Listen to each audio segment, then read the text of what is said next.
जाने बात कहने का भी उचित मंच नहीं है। ना कि यहाँ स्टेज पे ऊपर नीचे बैठने से कोई छोटा बड़ा नेता बनता है। टिकट तो सब मांग रहे हैं, नीचे वाले मांग रहे, ऊपर वाले मांग रहे। उनके बूथों पे, उनके गांव में इस बात का गौर किया जाए क्या वहां कांग्रेस जीत रही है, और उनके गांव में ही कांग्रेस नहीं जीत रही तो वो किस मुंह से टिकट मांग रहे हैं। मतलब ये कहना चाहता हूँ सभी में पहली बार 1 तारीख को गाइडलाइन जारी करी थी कि चुनाव नतीजों के बाद भी अगर कुछ प्रत्याशी चाहें तो ईवीएम मशीन चेक करा सकते हैं। तो इलेक्शन कमीशन की जो गाइडलाइन है उसके मुताबिक हमने 2 करनाल विधानसभा में और 2 पानीपत विधानसभा में हमने 4 मशीनों की चेकिंग के लिए हमने रिक्वेस्ट डाली थी, और इलेक्शन कमीशन ने हमारी रिक्वेस्ट को एक्सेप्ट करते हुए उन मशीनों को चेक करने के आदेश दिए हैं। लेकिन मैं आपके माध्यम से इलेक्शन कमीशन तक एक बात और कहना चाहेंगे, क्योंकि जो गाइडलाइन थी उसके मुताबिक ये मशीनें इलेक्शन पिटीशन 45 दिन तक वैलिड होती है, उसके बाद ये मशीनें चेक होगी। लेकिन अगर उन मशीनों में कोई धांधलेबाजी मिलती है तो प्रत्याशी के पास कोर्ट में जाने के रास्ते बंद हो जाते हैं। तो इसलिए हम ये भी अनुरोध करते हैं कि या तो इलेक्शन पिटीशन का समय बढ़ाया जाए और या इन मशीनों की चेकिंग 45 दिन के अंदर की जाए। तो इसी को लेकर हमारे कार्यकर्ताओं से, हमारे नेताओं से सलाह करके और विश्लेषण करके हमने ये फैसला किया कि कुछ बूथों की ईवीएम मशीन की जो है वो जांच कराई जाए। और क्योंकि इलेक्शन एक ट्रांसपेरेंट प्रोसेस होना चाहिए, किसी के मन में कोई संशय नहीं रहना चाहिए, और ये खुद इलेक्शन कमीशन की जारी गाइडलाइन है जिसको फॉलो करते हुए हमने इन मशीनों की जांच के लिए रिक्वेस्ट की कि 2019 के चुनाव में जब कांग्रेस हारी थी तब ये बात किसी ने नहीं कही। आज कांग्रेस पार्टी का इतना जबरदस्त जो है माहौल बन रहा है। 5 सीटें कांग्रेस ने हरियाणा के अंदर जीती हैं और कुछ सीटें हमारी बड़ी क्लोज मार्जिन से रही हैं। मुझे लगता है कि ये चीजें जो है पार्टी के अंदर बंद कमरों में बैठ के विश्लेषण होना चाहिए। अगर इस प्रकार की कोई बात है कि किरण चौधरी जी जब पार्टी छोड़ के गई और दिल्ली में जब खट्टर साहब ने उन्हें पार्टी ज्वाइन कराई तो उन्होंने कहा कि किरण चौधरी जी का शरीर जरूर कांग्रेस में था लेकिन उनकी आत्मा हमेशा से बीजेपी में रही, और किरण चौधरी जी की वहां मौजूदगी इस बात का प्रतीक है कि कहीं ना कहीं उनके हाथ बीजेपी से पहले ही मिले हुए थे। कहीं ना कहीं ये फिक्स मैच पर्दे के पीछे चल रहा था। लेकिन कांग्रेस एक बहुत बड़ा जहाज है।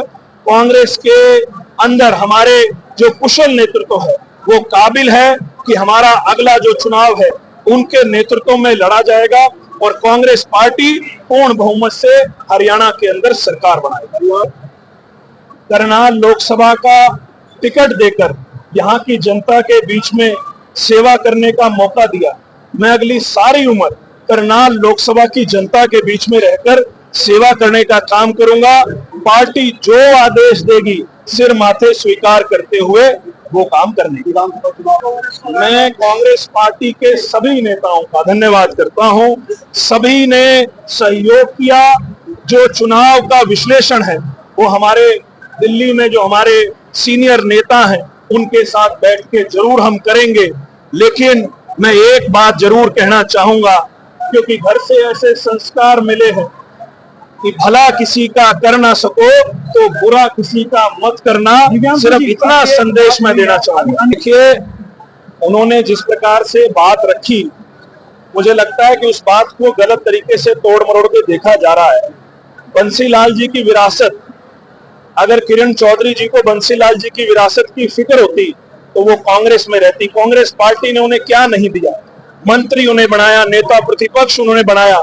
मुझे लगता है कि ये कांग्रेस के आम कार्यकर्ता की भावना थी कि एक नेत्री को कांग्रेस पार्टी ने इतना बड़ा कद दिया, बावजूद उसके जब वो भाजपा में चली गई तो वो उनके मन की बात थी। मुझे लगता है कि इसको औरत या मर्द जो एक उन्होंने बोला है उस तरीके से इसको ना देखा जाए। चुनाव के अंदर हार और जीत के कई कारण होते हैं, और जब लोकसभा का चुनाव है और विधानसभा के चुनाव में मुद्दे भी अलग होते हैं। सभी नेताओं ने, मैं धन्यवाद दोबारा से करता हूं सभी स्थानीय नेताओं का, सबने मेरा सहयोग किया, मुझे आशीर्वाद दिया मेरा चुनाव अपने हाथों में लिया, लेकिन जो चुनाव का विश्लेषण है वो जरूर हम कर भी रहे हैं, और जहां कमियां पेशियां रह गई अगले विधानसभा चुनाव में उन सभी को दूर करने का काम करेंगे। देखिए, मैं तो इस बात से कतई मैं इस बात का समर्थन नहीं करता, क्योंकि सभी ने इस चुनाव को संभाला है,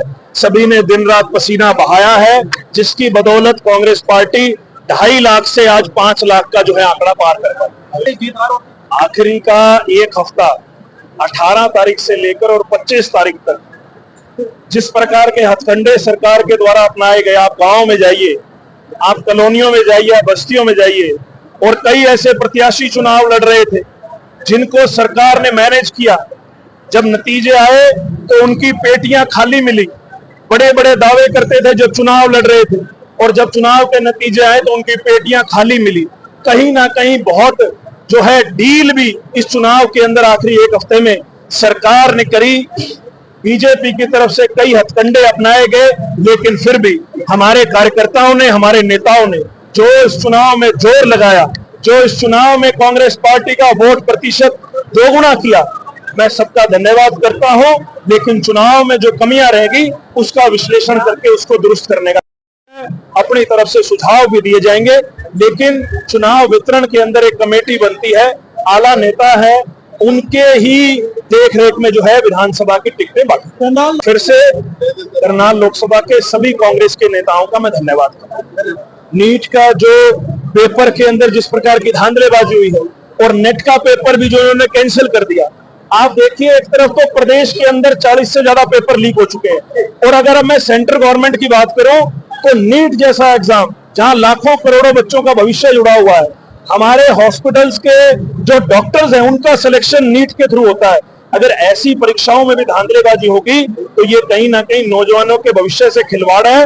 और आज हमारे प्रदेश के, देश के नौजवान जो विदेशों में पलायन कर रहे हैं, उसका मुख्य कारण भी ये है कि उनको इस देश के अंदर, इस प्रदेश के अंदर अपना भविष्य सुरक्षित नहीं दिखता।